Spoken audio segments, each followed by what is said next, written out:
It's official. The Milwaukee Brewers will be taking on the Chicago Cubs. The I-94 rivalry is coming to the National League Division Series starting on Saturday, October 4th. We don't have the times yet as we're discussing this. That game between the Yankees and the Red Sox currently in progress, and that's going to dictate whether the Brewers play a noon game or an 8 o'clock game. Not an ideal time in either scenario, but by the time you're all listening to this, you should know when first pitch will be. It's the Brewer Fanatic podcast, and we're going to dedicate this week's episode strictly to previewing the NLDS against the Brewers and the Cubs. But before we do that, I need to ask Spencer how he's doing. So, Spencer, how are you doing? Doing great. Doing great. We'll get into what we think of the matchup and everything else. So I'm not going to touch on that in this portion of it, but otherwise everything's been good. We just wrapped up fall ball for the coaching stuff, so that was a lot of work, and it went really fast, and it was a lot of fun. So that was a good time, and now we enter a spot where I have a little bit less on my plate, and I can hopefully enjoy a really nice run from the Brewers this October. That's what I'm looking forward to, hopefully. We'll see how long it goes here because that's one of the things that we have to talk about as we look into this Brewers Cubs 5-game series coming up. This is a tough matchup for the Brewers right off the bat. I think it's pretty plain to come out and say it. So the Cubs, they did go to 3 games with San Diego, but winning games 1 and 3 in that series. And really the theme here, and you could kind of see it during the regular season matchup between these two teams. I think, like we've said before, the Cubs are probably better equipped than anybody else in this playoff bracket to counter the kind of baseball that the Brewers play. The Brewers have spent the entire season talking about how much of their offensive success is built on applying pressure to the other team.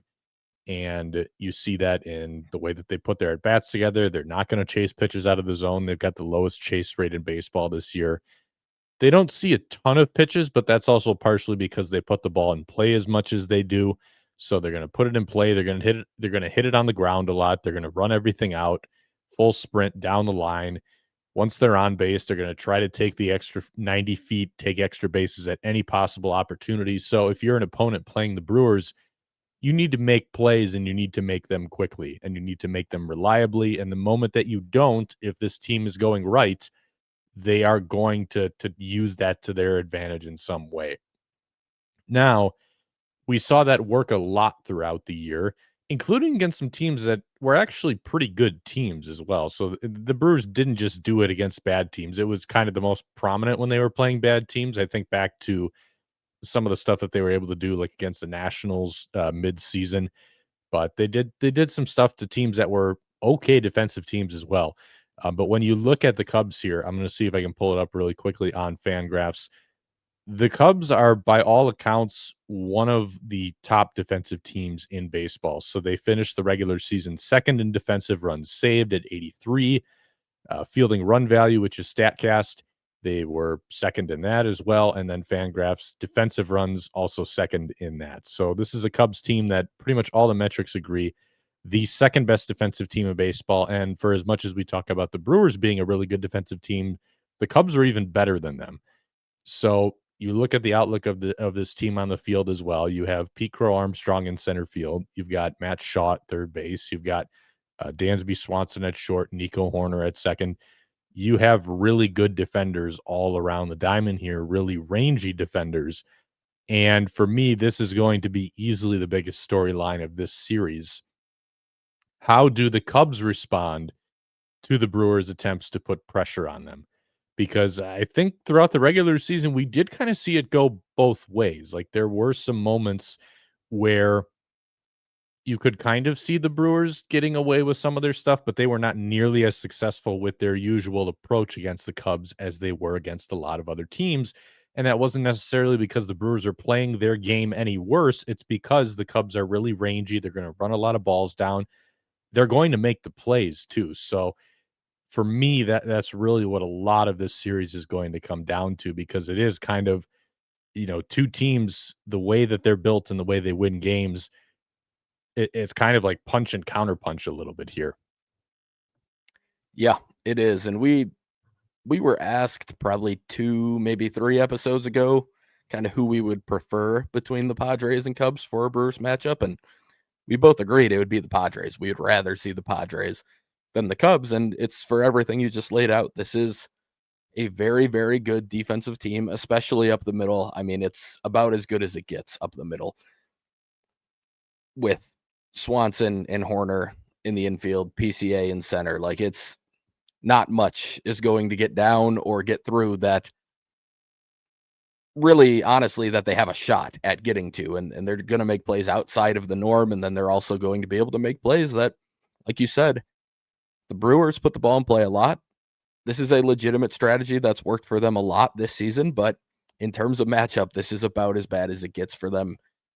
For a team that can actually make these plays and then, like I said, make some of the plays that are kind of outside of the ordinary as well, and take away some line drive hits or some hard hit one hoppers that would normally have snuck through, not even just against a normal defense, but just against anybody except for these really upper level defenders. And yeah, it's going to be interesting to watch.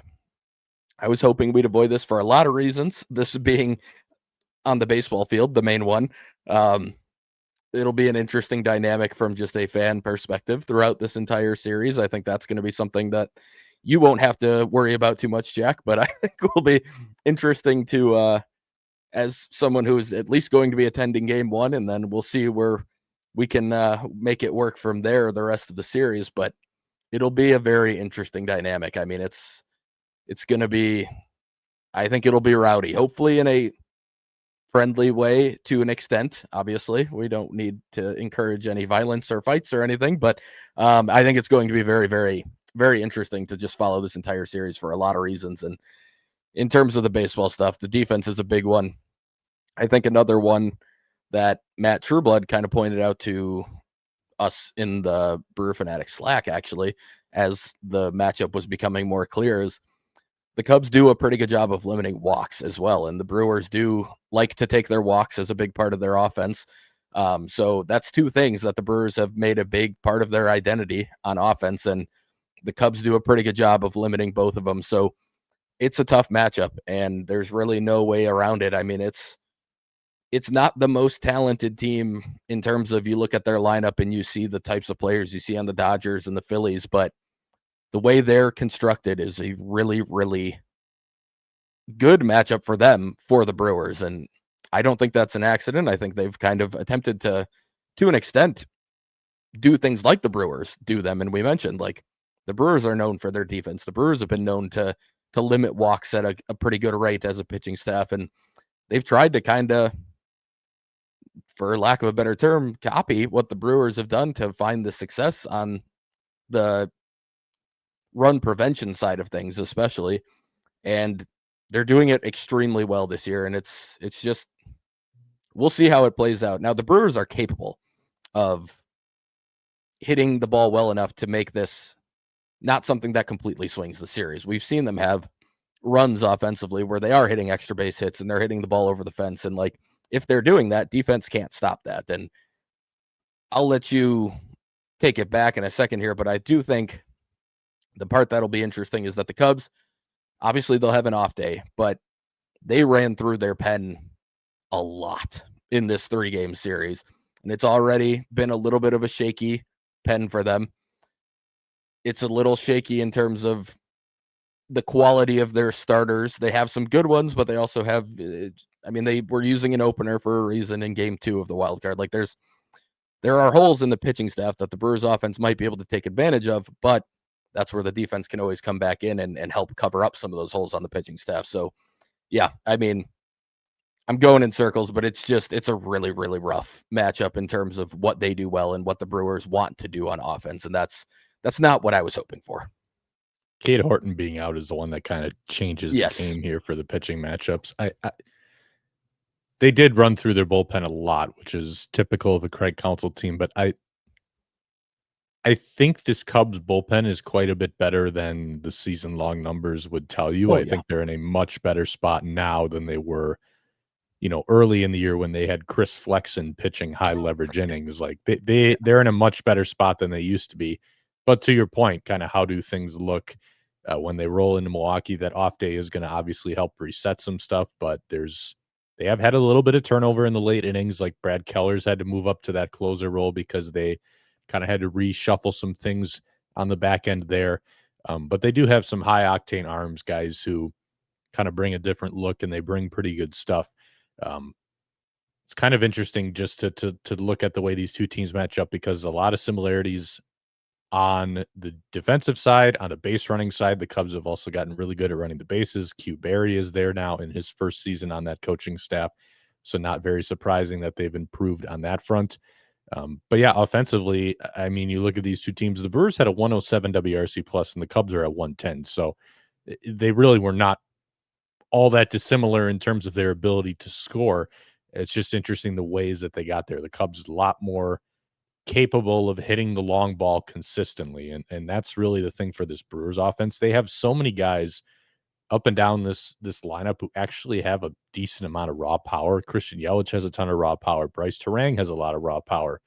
Jackson Chourio has a lot of raw power. Andrew Vaughn has a ton of raw power.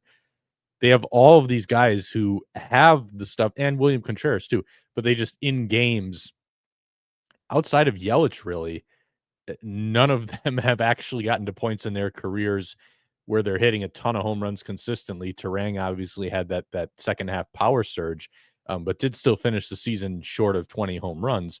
So that's where this gets really challenging to project. I think when you have a lineup that historically did not hit for a ton of power this year, they were below average in that department, 25th out of 30 teams in isolated power.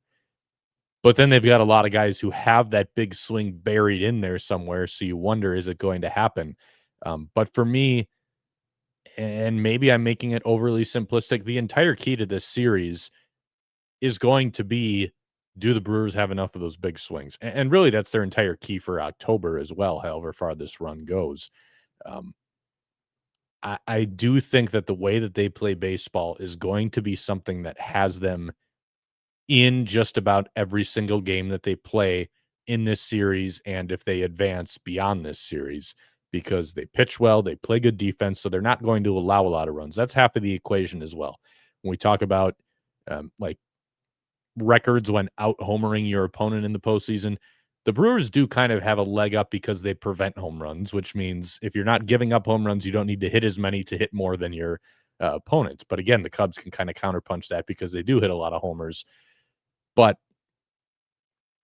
I think that these are going to be close games, and I think it's going to be slightly different ways that the teams score their runs. But that's where it gets interesting. Like, what happens if the Brewers have an inning where they scratched and clawed for 2 runs with like 5 base runners, and then if the Cubs come back out in the top half of the next inning and somebody hits a 2-run homer and you're right back to square one? Like, those are kinds of things that I think can affect the energy of a game.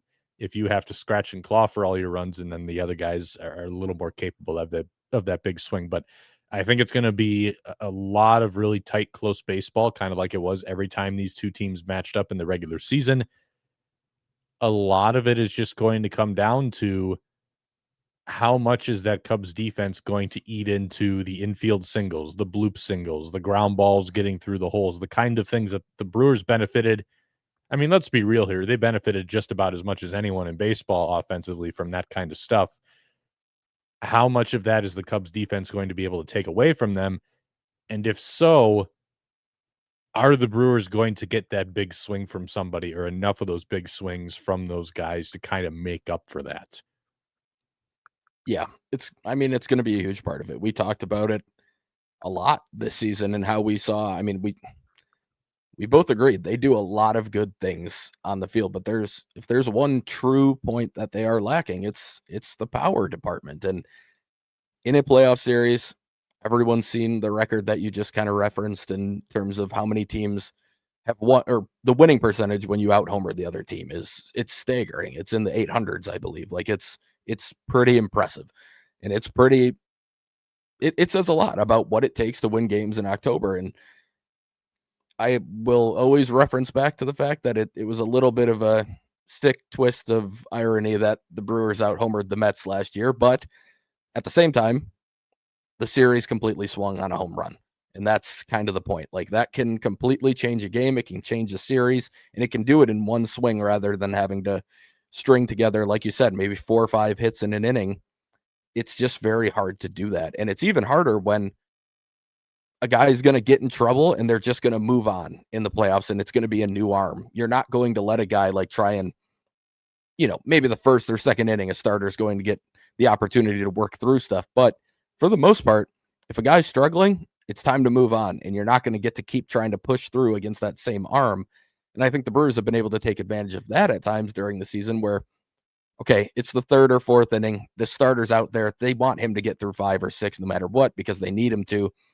So you get to push through against the guy who's struggling instead of having to see a new, very good, lively arm come out of the bullpen to try and shut down a rally that you're trying to create. So that's where those big swings are going to be needed. And the Brewers found them last year, and it didn't end up working out. But you got a Sal Frelick homer after hitting 2 in the regular season. You got a Jake Bauers pinch hit homer after he had been really cold for a lot of the second half of that season and shown very little home run power in the second half of last season. Garrett Mitchell, who you'd seen power flashes, you knew he had power, but he hits a huge homer, and the rookie Jackson Churio hits 2. Like, it takes that type of stuff to win a series, and it didn't work out last year, but you do that again, and you probably are going to be in a pretty good spot in the NLDS if you get that type of maybe surprise and also some expected or more relied upon power to both show up in a series. That's how it's going to work for the Brewers if they're going to advance, and they're very capable of it. They have the guys who, like you said, have the power to do it. It's just a matter of, can they find it at the right time? And I'd say, as much as I don't really care about momentum for the team finishing a season, it was nice to see Churio have some good swings in that Red series after a bit of a slump. Like, that's a guy who can be one of those game changers. We saw it last year, like I said, and just, it's going to take that type of stuff. And, it might be a Caleb Durbin homer. It might be somebody like that who, I mean, he's got it in him. He hit double-digit homers, so he can do it. It's just, it might be a bit of a surprise where it comes from, but you need those to advance. And I think, just to wrap up my thoughts on all of this, like you mentioned that, the Brewers limit homers well. The Cubs do a good job of hitting the ball out of the park. Like, that's what makes this series. If I were watching this from an outsider's perspective, I'd be locked in on this series either way, because the matchup in general is just, the Brewers do a lot of things that the Cubs have a good counter to, and the Cubs do a lot of things that the Brewers have a good counter to. And the records would show that the Brewers were clearly the better team this year and even run differential and a lot of those things. But when you get in a 1v1 matchup with this team, it's a really, really good battle, and it should be good baseball that I would probably have a lot higher appreciation for if I was not rooting for one of the teams that's participating in this series. But I think it's going to be a really good series. I think there's a lot to like from the Brewers' perspective, but I think Cubs fans and their team probably feel pretty good about the matchup from their side. And it's going to be, I would imagine, like you said, a lot of close games, and it's just going to come down to some of those little things going your way, and then probably one of those big swings from somebody on the team from either side. The final point I want to make here is we're talking about kind of like the defense thing and how that counters what the Brewers do. Anyone who was watching game 3 of that wild card series in the 9th inning, I think this was like a perfect example of what the Brewers are going to try to do to the Cubs, and the Cubs not really being phased by it a whole lot. So the Cubs had a 3-0 lead over the Padres when they went into the 9th inning. Jackson Merrill hit a homer to make it 3-1 in the 9th inning. So already a not so great start for the Cubs there. He homered to lead off the 9th. And then Bogart strikes out. There's one out, but then a couple of hit by pitches. You get 2 guys on all of a sudden. Go ahead run is at the plate here for the Padres. And Jake Cronenworth is up and he hits a soft tapper, kind of like in no man's land a little bit between like the mound and short and third. This is exactly the kind of stuff the Brewers do. Like, they find a way to grind and get on base, and then they put that softball in play, ground ball. Cronenworth is not, he doesn't have elite speed, but it's above average speed. And I didn't check to see what the sprint speed was on that play, but I would imagine that was about as hard as he had run out a ball all season, given what the stakes were. You could see Matt Shaw comes charging in. Matt Shaw, very, very good defensive third baseman. Just consider the situation. There's a lot of pressure here riding on this play. Comes in, gloves it, doesn't get the cleanest handle right away, but like does not freak out, stays calm, gets his handle on the ball, fires to first, and they get Cronenworth by little less than half a step. That's exactly kind of what that looks like. Like that's a quintessential applying pressure kind of situation. And the Cubs defender made the play. It didn't phase them. And then they shut it down. Next guy flies out, Cubs win. That's exactly what that looks like, and I would not be shocked if we see some sequences that look very, very similar to that during this series. Like, those are the kind of moments where the Brewers have been in that spot before, and they're playing another team, and someone hits that ball to third baseman maybe doesn't get there, maybe the throw's late, maybe the throw goes up the line or something because he's rushing it. Like, we saw that happen countless times, and in that moment there, that is not what happened with the Cubs defense. They made the play, things kind of settle down for them, and they end up on top on this one. So I think that's a really, really good window and kind of a good preview into what that could look like. And again, Brewers are going to have guys who are even faster than Jake Cronenworth running down the line, but just that general kind of play, I think, is a really, really good example of what we're talking about.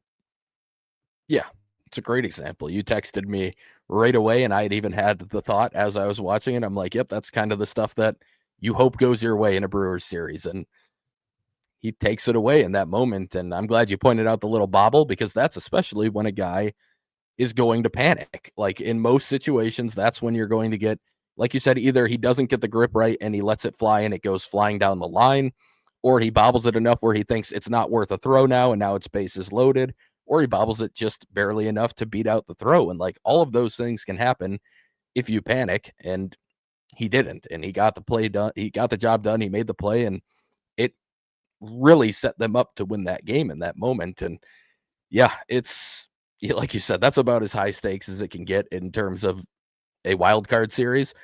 And he made the play. And it doesn't mean he'll make the play every time, but it is a really good window into like, this is how it can look, and this is how it could be an issue for the Brewers potentially.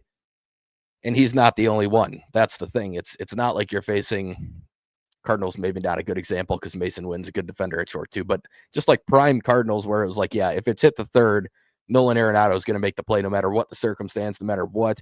But this is the case for all three of the main infielders on the Cubs. And then Michael Busch was a bad third baseman, but he's a fine first baseman. So you've got pretty good defense all around the infield for them. And yeah, it was a really, if you're looking for something, and I don't know why you would as a Brewer fan, but maybe if you're trying to temper expectations a little bit, that is something that could probably do it, because it is one of those things that makes you think like, oh boy, that is exactly what the Brewers have made a living on, and they were able to take it away, and they are capable of doing that at every turn if you give them the opportunity. Doesn't mean they will. Doesn't mean they will every time, but they are a team that very consistently makes these types of plays, and it's not a great thing for the Brewers in terms of a matchup. So, yeah, I don't want to go too far into just talking about that game, but that strike three call to Bogarts, yeah, we need ABS, and I'm very glad that we are. Well, we could bring that up. We are getting ABS next year. We haven't had a podcast since that happened, and I am thrilled with that. I've wanted that challenge system since I first saw it in play in Nashville when I was watching AAA games. I think it's going to be great. I think people are going to like it. And I actually think, now I'm going off on a tangent, but I think this is a fun thing to discuss, and we're mostly going to talk playoffs here. I really think it's actually going to help umpires throughout a game. And I think that might be the most overlooked part of the ABS, is that they get to go and they've got their idea of what the zone is when they're umpiring a game, the whole game. But this time, if they call something a strike and they go up on the board and they show that it was an inch high on the board, they can look at that and now they can readjust how they're calling the zone moving forward. So I think you're actually going to see more accurate strike calls from umpires as games progress because of challenges. And that's just going to further strengthen that part of the game, which we talk about umpiring a lot, but like the umpires at this point in Major League Baseball are very good at their job. You notice when they're really bad at it once in a while, or they have a bad game, but they're very good at it. I think this will just make it even better. But I also am glad it's the challenge system and not the full ABS, because I do think there's still going to be value for catchers stealing those borderline pitches that will be not worthy of a challenge early in a game. They're going to have to say, okay, batter might say, okay, I think that was a ball, but he caught it very well. It was very close. I'm not challenging that. So there's still value in what the catchers do, but you also aren't going to have a situation like you had in the ninth inning today, where a potential walk on a 3-2 pitch that would have potentially ended up with the bases loaded, nobody out, having everything else be equal afterwards. That would have been an immediate helmet tap if it was 2026, and Freddie Fermin would have been on first base. And I think that's a good thing. I think there shouldn't be game-changing, clearly missed calls on balls and strikes. So I'm looking forward to that, but that just reminded me of it, that call on Bogaerts, because I said Fermin. Bogaerts would have been on first. But yeah, that's something I am definitely looking forward to next season, but we're not there yet. If you have thoughts, go ahead. I think that it's going to kind of change the way that catchers are valued in terms of like ball strike calls. Framing is going to become a little less valuable. I don't think it's going away, but I really think more than anything, like the value is going to shift a little bit to catchers who have a very good awareness of the strike zone, because the catchers are going to be the ones who are challenging pitches. I would imagine that the vast majority of pitchers are not going to be allowed to challenge, because when you're a pitcher, you think everything is a strike. Even the very good pitchers, the very good veteran pitchers, think everything is a strike. So it's almost always going to be the catcher.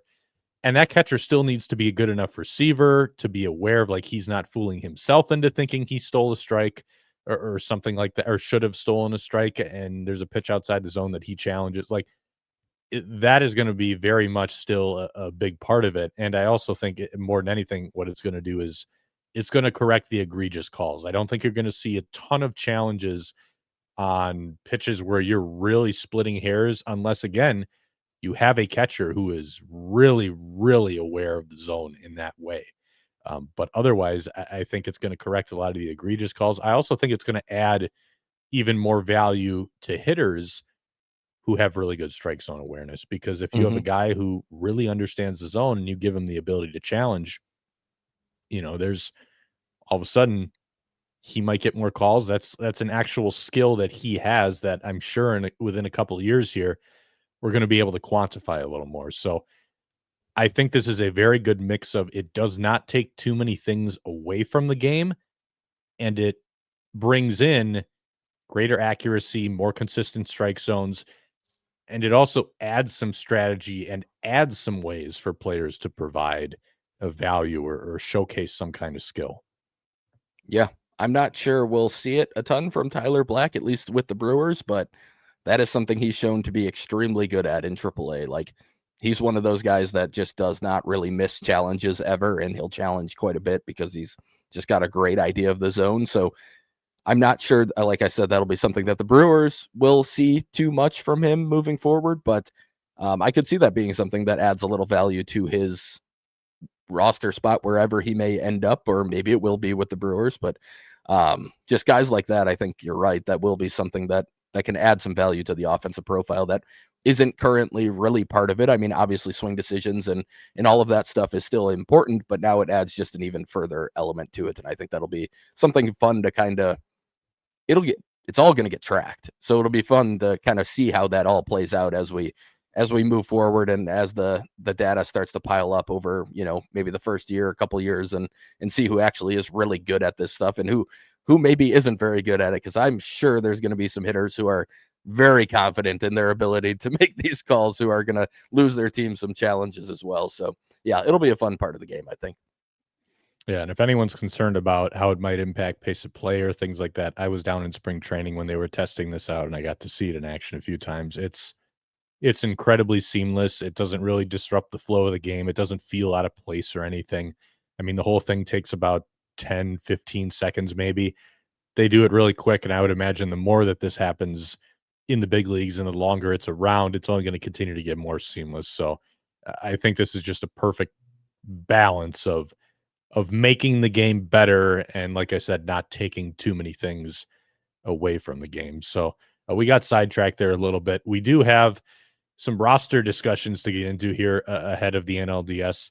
So we each made our predictions on what we think the Brewers NLDS roster is going to look like. So the reminder here, this is not like how we would probably necessarily line it up. I think for the most part, we'll talk about this. It's pretty darn close anyway.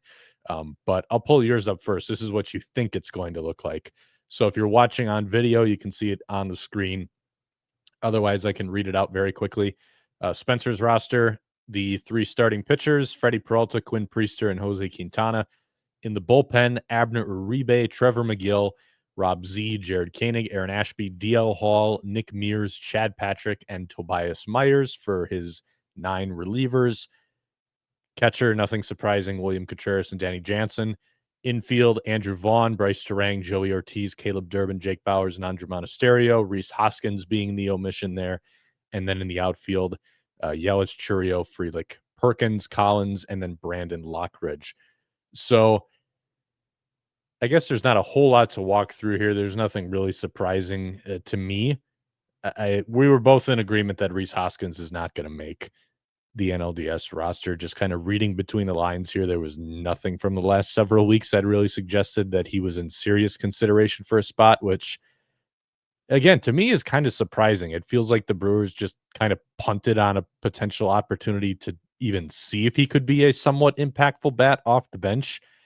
He only got 1 start after he came off the IL, which, wasn't all that surprising, really. And when I asked Pat Murphy about it, he kind of let on a little bit that some of that decision making is, well, if he's only going to make the playoff roster potentially in a pinch hit capacity, why would we start him instead of kind of getting him used to that kind of role off the bench and the routine and all that stuff? But even that, there was a stretch of like 5 days where he didn't pinch hit, and by the end of the season, Joey Ortiz was always hitting with the bases loaded again, when that was a spot where Hoskins hit a couple times when he just came off the injured list in Texas toward the beginning of the month. So it just does not seem like he's going to be on that roster. Yeah, and it's like I said, this is a prediction. This is the one spot, and part of this is I probably would have gone 11 pitchers and 15 position players, and it sounds like the Brewers are planning on 12 pitchers, so that's part of the reason I made the prediction this way. But especially you look at like how the Cubs have been using people, like they're going to use Rogers, they're going to use Pomeranz. Like those are guys that they come in, they're facing, I don't know, maybe Bowers is in the game, maybe this is the issue, is that they don't think there's going to be that many lefty. Now that I'm thinking about it, maybe they don't think there's many lefty-lefty matchups that could pop up that they'd find worthwhile hitting him for. But then I would argue that the Ortiz thing, like you said, it might be a lefty facing Joey Ortiz, and then I would like to have Rhys Hoskins, who preferably would have been getting more at-bats and would have been getting more opportunities in that pinch hit role. That's where I would have wanted him. But like you said, everything we saw to end the season just doesn't really add up in terms of him making the roster. They didn't give him the opportunity to do it. They didn't really try to force it in like I kind of thought they were going to, and find spots to get it done no matter what, even if it was a little awkward in terms of the normal pace of the game or the normal way you would run a game, but just to prepare him for that role. And they didn't really make the effort to do that. And to me, that means they don't plan on him being on the roster. Now, injury happens or something, he's definitely not a bad guy to still have available to potentially make, fill in a spot or make a future round roster. But right now, it really does not point to him being on it. And so that's why I think they end up going Lockridge in the outfield instead of him in the infield. And that's pretty much the decision that I was making, was between those two. And I think they lean towards the speed. They lean towards somebody who could potentially steal a base in a big moment or pinch run for somebody, even just to try and score a run from second on a hit or anything. I think they're going to find a little more value in that than clearly they think they have in the current version of Rhys Hoskins. So that's why I went that way. That's really about all there is on the positional side. Do you want to run through your bullpen really quick and why you think this is kind of how it could end up coming together? Yeah. So, I mean, Uribe and McGill, no question about that. Same with Ashby and Koenig. I would say, considering Hall's healthy, and I thought he looked pretty solid in that first outing, I don't think there's really any question he's going to end up being on it.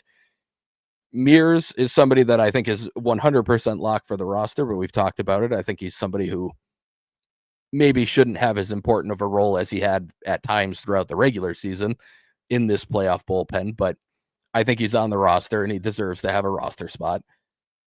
Patrick is a guy who, if Quintana hadn't been healthy, I would have probably had as my third starter. I think he would have started game 3. Now, I don't think it would have been like a true start or a long start necessarily, but I think he's the guy I would have gone to if Quintana wasn't available for this. So he showed well out of the pen. Ryan and I talked about it the week he was on. The velo's up a little bit across the board on all of it. The slurve he's throwing, it's a better slider than what we had seen early in the season from him. It gives him a little bit of a different element, more depth on the pitch. So I think he could really thrive in this bullpen role in the playoffs. I think he could get some big outs for the Brewers in the playoffs. The one, and this is the spot that Jack and I differed on, is I do have Tobias Myers in that last spot. Again, this is one where if I were making the call, I'm not sure I would go this direction. I like Tobias Myers. I especially think there's value in him out of the bullpen this year. I think he's looked solid in that role, if not maybe spectacular, but still solid. But I think they just have more trust in Myers than they do in Miz, which is kind of the alternative right now. And we did see Myers get a start in a win or go home situation last year and perform very well. I would imagine that's going to carry a lot of water for Murph in his decision making. And he's seen a guy who had a big moment in the playoffs, knows he can do it. I think he'll feel more comfortable giving him the ball than a guy like Miz.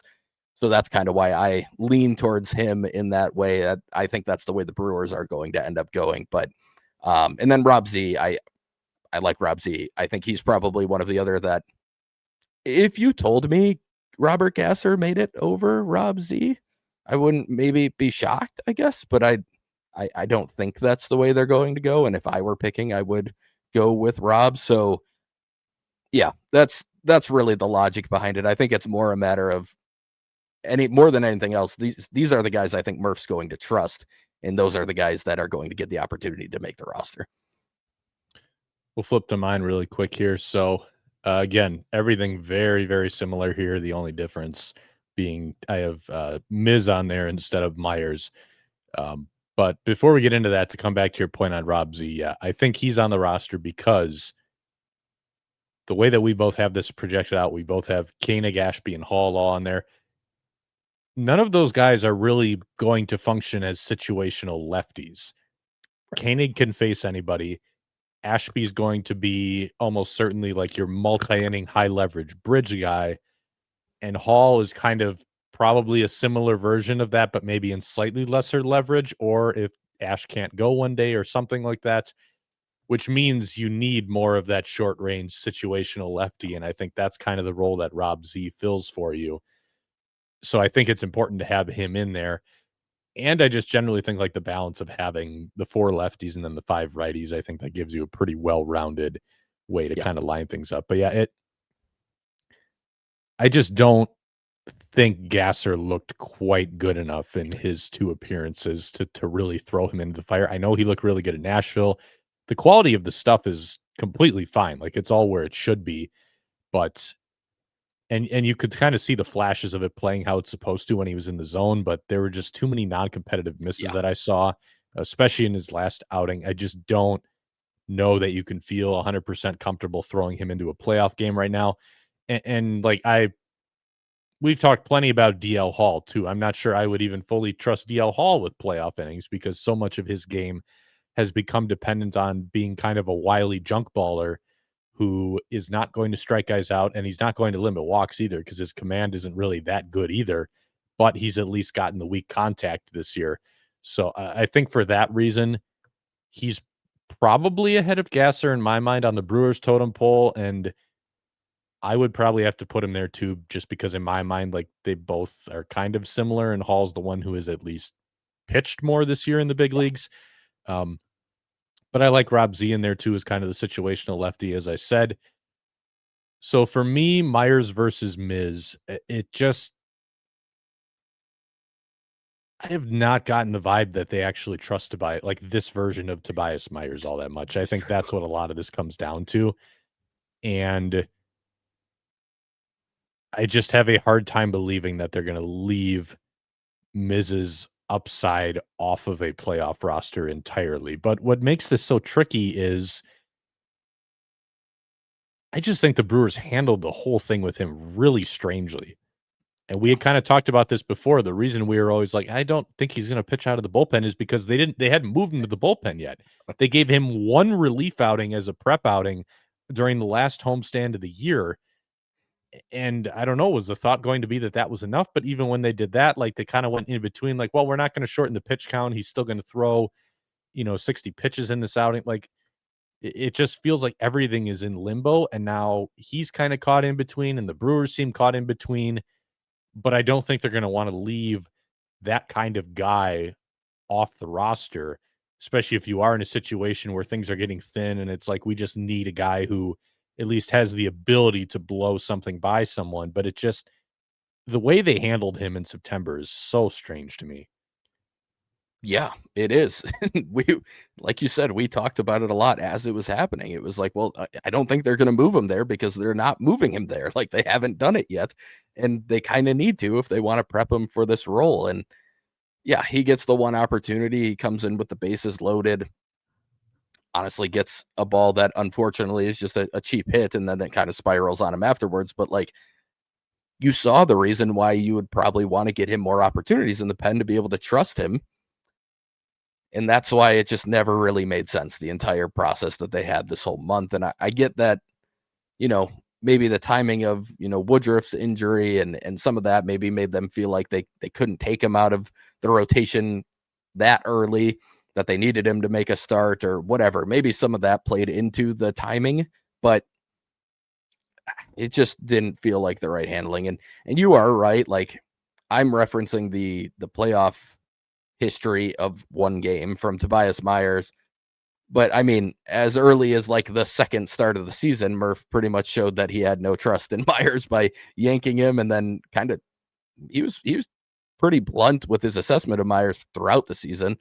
Um, and then he comes up in the middle of July and he's up for 3 weeks and he only pitches like one time that entire time. And it's I think like 16 days after he had originally got called up, something close to that. He wasn't until we were in Seattle that he got his opportunity. He'd been called up well before the All-Star break. So you are right. Like maybe I'm putting too much on the history of the one start last year and believing that he would have trust in him in that way. But it does kind of feel like something that Murph would value. So that was where I was referencing it. I think the one name we didn't mention, and I don't think he's going to be on it, but it is Grant Anderson. Like that's the one Mhm. guy we don't have on here who pitched a lot of innings, pitched some important innings for the Brewers. And I guess if you told me he made it over either of them, I wouldn't that wouldn't completely shock me, but I would imagine he's probably third in the pecking order between those three. And part of that is that,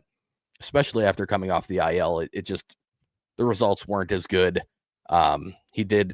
He did have some struggles when he got higher leverage opportunities. So you never know. I don't think that's really necessarily a sign of what he is as a pitcher, but I could imagine that factoring into the decision making. And I also think just a little bit of length from both Myers and Miz being included in the equation here is part of it too. If you're picking one of your last guys out of the bullpen, like the either of them having the ability to go 2 innings or maybe even a little longer for Miz, especially, like there's probably some value in that too. So I would agree that those are the two that are going to be fighting for that last spot, but I figured we should probably toss in Anderson. I don't know if you have different thoughts on that. Yeah, I think like for me, if you're looking at like if you break it down to Anderson and Miz, if it's the last spot in the bullpen for a righty, I'm just taking the guy who's got more upside Yeah. at that point. Um, and again, like I actually think Grant Anderson, for some reason, like it feels like every year there is a perfectly solid middle reliever who the fan base decides is terrible. And I guess this year Grant Anderson is that guy. because people only remember when he gives up runs, even though he pitched 70 innings this year with a 3.2 ERA and a good strikeout rate. And like, it's really funky. He gets a ton of whiffs with the four seamer, more whiffs than Miz does with the four seamer, mind you. The sweeper is really good. But again, I'm just taking the guy in Mizorowski who's got more upside there. And I think Anderson's also just like a good guy to have for like an injury replacement situation Yeah. where if another more important guy goes down, you can probably backfill him with Grant Anderson, and it's not going to be quite the same, but you got a decent chance of being okay. But again, I'm just taking the higher upside for that last spot, and I would imagine that's kind of how the Brewers are thinking. Um, I guess the next order of business here, and you kind of touched on this with the way you would break down your roster, how many pitchers you would prefer to carry, carrying more hitters, having Reese on there. Is there anything else that you would do differently from what you think the Brewers are going to do? And I'll pull your roster up on the screen here as we kind of walk through it. No, there's one that I would consider, and it is from a pure baseball the in terms of the pitcher itself, I would rather have Chad Patrick in a vacuum starting game 3 than Jose Quintana. Agreed. However, I do think that there's probably value in a guy like Quintana going on the road to Wrigley and making that start over a guy like Patrick. So I can understand the lot. That's not the logic the Brewers are employing, to be clear. I don't think they care about that. I think they just want Quintana to start between the two of them. But I do think if there was an argument, I could hear that one because I do think that would be a tough place to make your playoff debut on the road.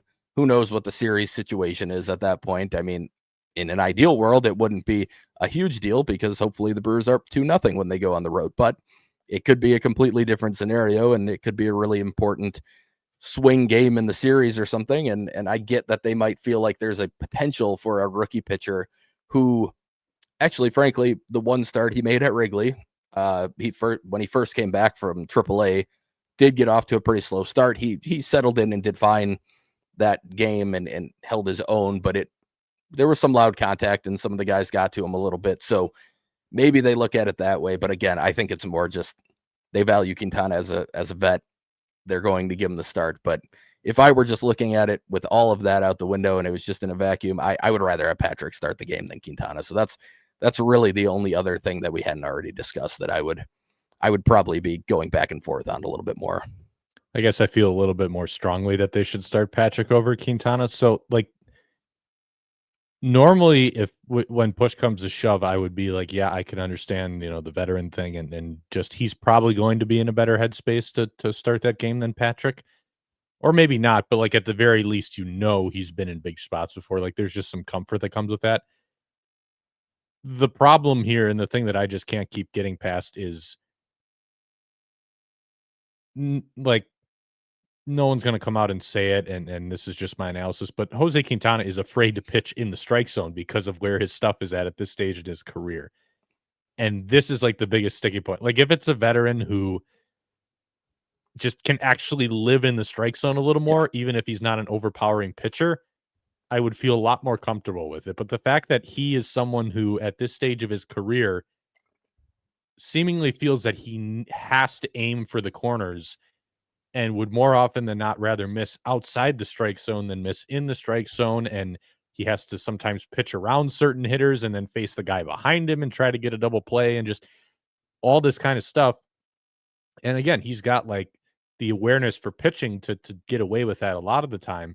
But he also just hasn't had great command the entire year when he's been aiming for that corner. He's walked more guys than he has the last couple of years, and it's a below average walk rate. Not terrible, but below average.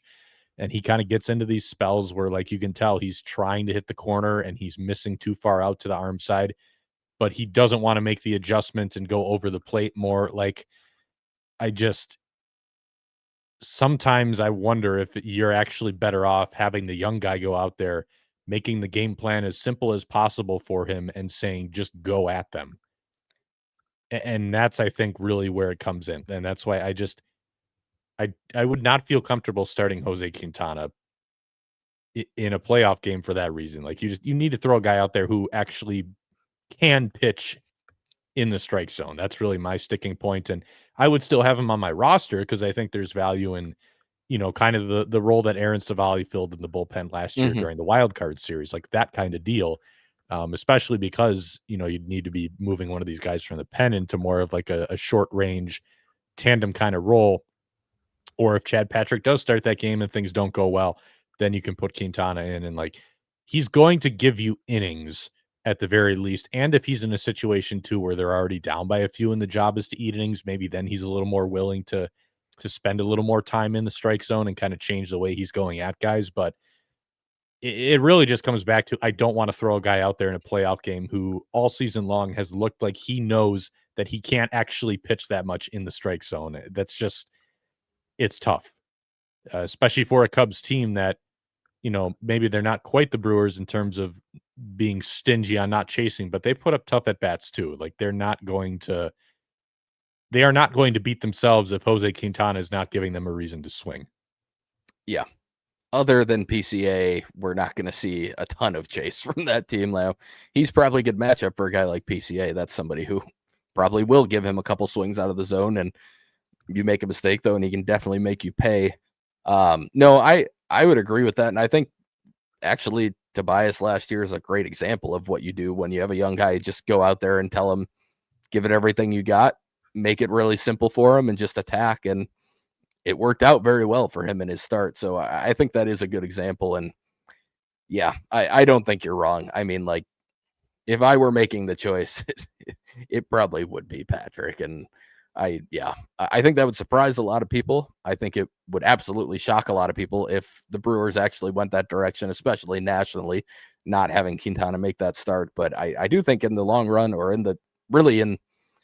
in reality, I think that would be the best way for the Brewers to go ahead and do it. I really do not expect them to go that route. And I would be shocked if they went that route, not because I think it'd be the wrong decision, but because it just would really, really surprise me if they did. But everything you said on Quintana is true too. Like that's exactly why you would be afraid to do it. And not even that, we didn't even mention, but he's been on the IL. He'd be coming off the IL to make his first start since then. So I'm sure he's been part of the scrimmaging going on this week.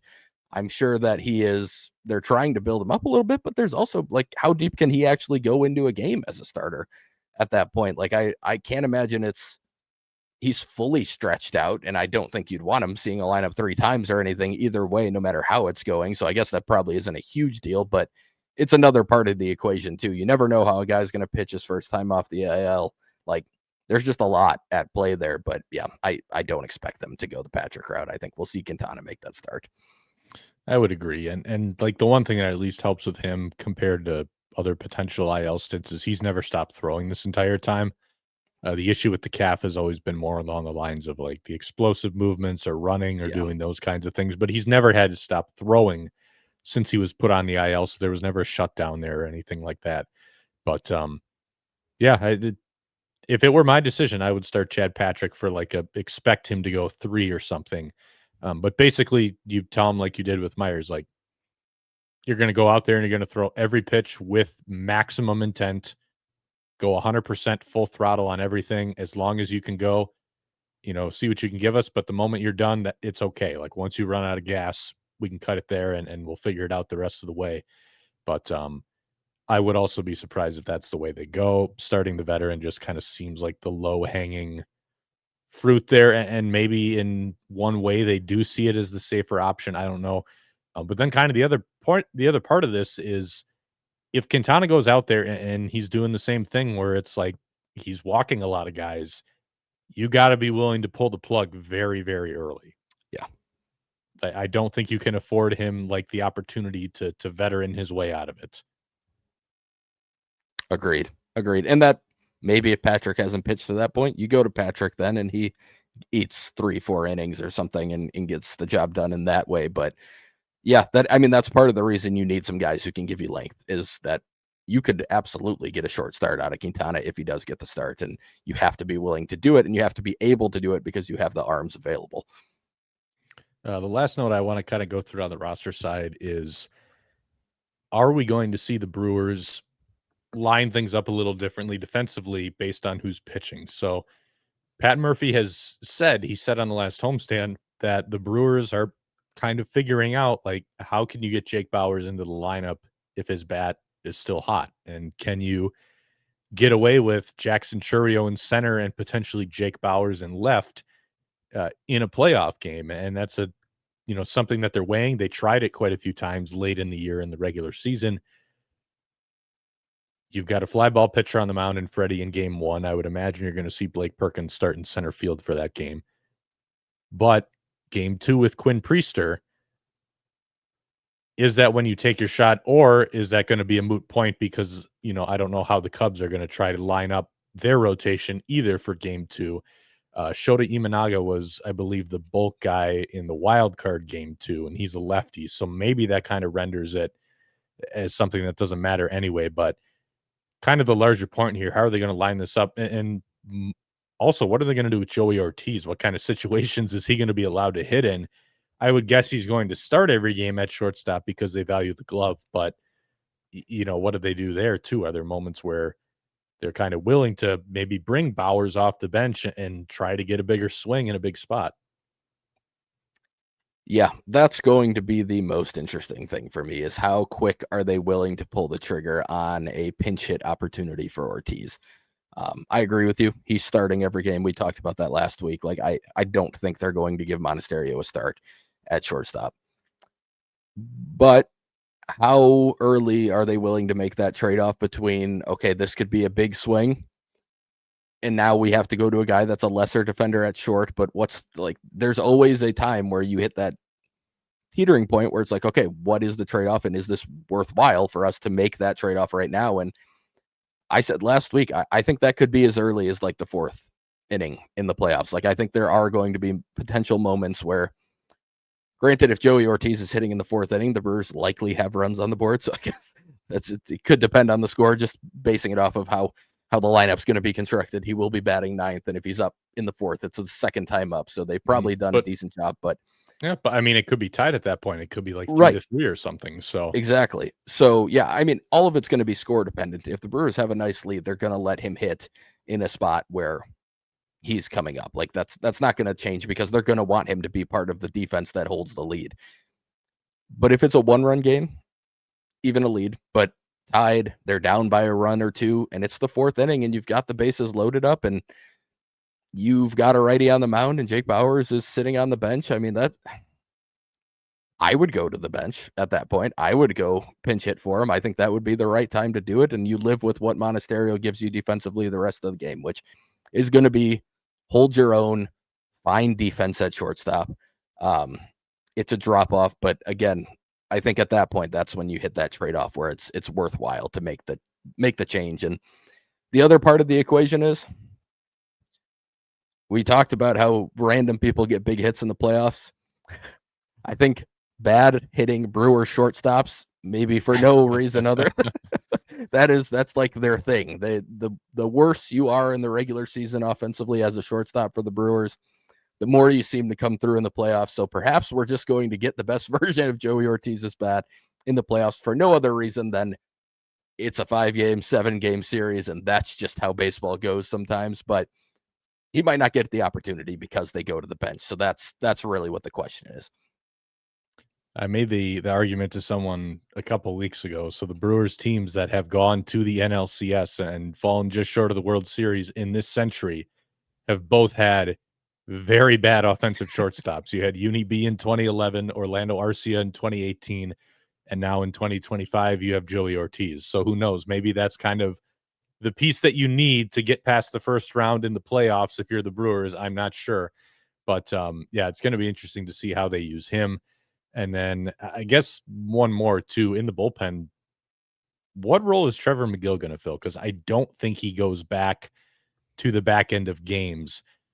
He came back off the IL. He's had that flexor strain, and the velocity was, I mean, we're talking about a guy who usually sits 99, sometimes sits 100. So, 97.5 is still very good velo, but that's down pretty substantially from where he usually is. So where exactly does he fit in? I don't think he slides back toward the back end of games like normal. He's also someone who last year pitched kind of in the middle of games and put out some fire. So I wonder if he's going to be more part of that first line of defense where if they need to go to the pen early, they use him, but they don't really quite want to line him up on the back end yet, because I don't know at this point if he's better than Uribe, Koenig, Ashby. I'm not sure. Yeah. No, I think that's a big question. Like I said, in that last game of the season, there were only two things I really cared about, and they were both relievers who were both making their first appearance back from their injury, and that was DL Hall and Trevor McGill. I thought Hall looked pretty good. I know he had worse results. He gave up a homer. The slider definitely was not being commanded well. He left it up a couple times, and one of them got taken deep, but the velo was up. The shape on the fastball looked pretty good. And we know he's got the ability to mix all the different fastball looks now. That's a new thing for him, and we've seen him do it. I felt good about what we saw from Hall, good enough to say absolutely on the roster. Now, the question for McGill wasn't whether he would be on the roster, but it was more what you're talking about. Like, what would the role be on the roster? If he had come out and he had been throwing triple digits like we've seen most of the season, I would have said, do I take Uribe out of the closer spot if everything lines up well? Probably not. I think that's where I would have kept him, but I might have just made McGill more of that eighth inning guy again in an ideal world where everything's lining up. But that's not what we saw from him. Like the velo being down, and you're not wrong. Like, this is a guy who throws so hard that his velo being down means he's throwing 97 and touching 98. But this year, and I wanted to go on Savant, and because I've always felt like if the velo's down for McGill, that he tends to get hit a little bit. Like that was a feeling. So I went and looked at the stats, and on fastballs that are thrown 98 or less, so below 99 miles per hour on Savant, first of all, only out of 753 fastballs coming into that outing, only 92 had been below 99 the entire season. So 12% of them had been below 99. Only 12 had been below 98, and he only hit 98 once in that outing. So this was legitimately down. Like, this is a big deal. On those 92 pitches that he's thrown below 99 miles per hour, opponents have slugged 526 against it. They have an expected weighted on base average of 393 and a weighted on base average of 428. So, like, it's gotten hit. When the fastball's been down, it's been hit pretty hard. And part of that is, like, maybe it's, first of all, he commanded the ball extremely well on Sunday. Like, he hit his spots really well. So if he does that, I don't know that it would play a huge role or that it would totally screw him up here, but I don't think he's going to do that. He's not one that normally has pinpoint command with his pitches. And it just concerns me a little bit that a guy who has tended to get hit when the velo's been down had the velocity down. And I had some people on Twitter going, well, maybe he's holding back a little bit. He just wanted to get out there, get an opportunity. But in my eyes, like, that's his chance to show that he's ready for the playoffs. I would be surprised if he was holding back. I would imagine that was pretty full bore because he wanted to make sure he could show that he's ready to take a playoff opportunity and a playoff role. So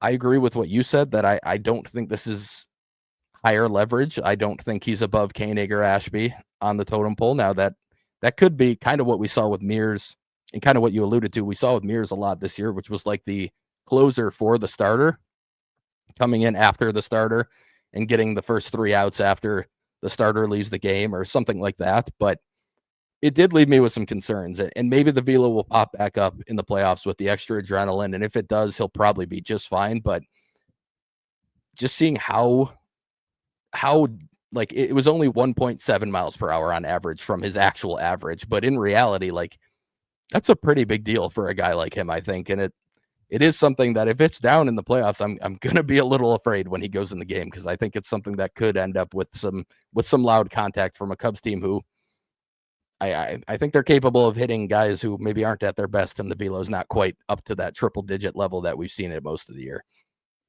I might actually be more concerned about the curveball getting down to like 84. That too, yeah. Because even when we had talked about it early in the year, like, Trevor McGill's fastball the last two seasons now has not been nearly as good as it was in his first season with the Brewers. I don't know if that's teams just starting to time it up more. Like, it's Yes, it's very verty, but he's also so straight over the top that like it's not unexpected vert from his angle. Um, and he started throwing the curveball a lot more this year, and that was really when his season took off. Because through the first couple months, the results were okay, but the peripherals weren't great because guys were really drilling the fastball pretty good for outs. But he started throwing the curveball more. Some of that hard contact on the heater dried up a little bit. It started getting a little bit more swing and miss after he was going heavy curveball. But if that curveball isn't quite where it needs to be, like the thing that makes that curveball so good is how hard and how sharp it is. It really took off as a secondary pitch when he added velo. He slashed some of the drop on it, so now it's a shorter, harder hammer curveball that a lot of times is going to approach 90 miles an hour. If it's down more in that 84 range and it's not quite as sharp, and the ones that he threw in that outing, he commanded the fastball very well in that outing, but there were a lot of curveballs that kind of slipped out, and he was barely catching the top of the zone with them for called strikes, but that you could tell that wasn't by design. That might be what concerns me a little more, because if he doesn't have that pitch, then I think that's when you're really going to start to see not only would that fastball get hit a little more at 99, then you factor in if it's at 96, 97 a lot of the time, touching 98, now you can kind of see how one thing's leading to another, and it's not going to be quite the same package. But again, I think obviously like what he's done, the capabilities, you can't leave him off the roster, and I think you do have to give him some pretty big spots. I mean, you can't really write up your playoff roster saying we have to keep this guy out of big spots at all costs. Like that's not really how you can draft things up in the Right. playoffs outside of maybe one guy in your bullpen is like an innings eater. But um, it's going to change, I think, how you use him. You got to use him a little bit more strategically, maybe, whether that's earlier in games, specific matchups, things like that. I don't think he's going to be pitching in the same capacity, though, that he was for a lot of the regular season. Yeah, I would agree. I think that's just about all that we wanted to walk through, kind of previewing this series here. We talked about how these teams match up. We talked about the rosters a lot. And now that we're kind of at the end here, would you like to give a prediction, Spencer? Oh, that I die of a heart attack midway through the series. That's my prediction. I'll go Brewers in 5, but I think it goes 5. I think it goes 5 Okay. either way, and I think it's gonna be a tough series. I would agree. I think almost all these games are going to be close. I'm going to say 5 as well. People are going to get mad at me for this. I am going to say Cubs in 5. I think it's going to be Cubs in 5. I think the Brewers are going to play them very, very tight. But I do think there's going to be enough moments in that series that you can pick out of this is a ball that usually gets through for the Brewers, and it didn't here because the Cubs made the play. And maybe I'm sounding like a broken record at this point. Maybe I'm so confident in this that that's not going to be the case at all, because that's how playoff baseball works. Sometimes it makes you look like an absolute idiot.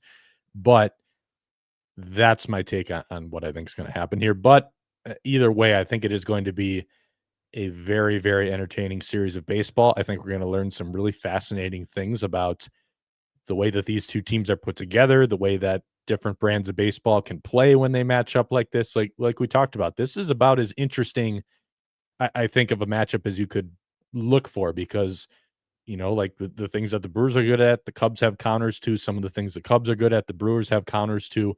Um, it's going to be very interesting. It's going to be very intense, and just from a media standpoint, like I'm excited to cover this one. I think it's going to be a pretty good product. So, Are you going to Chicago? I am, yes. So I'm going to do All all 5 games of the series. So full coverage at Brewer Fanatic. From we don't have pregame clubhouse, so from the media room pregame and then clubhouse postgame. But yeah, should be a fun experience. So we'll have whatever happens here in this next week.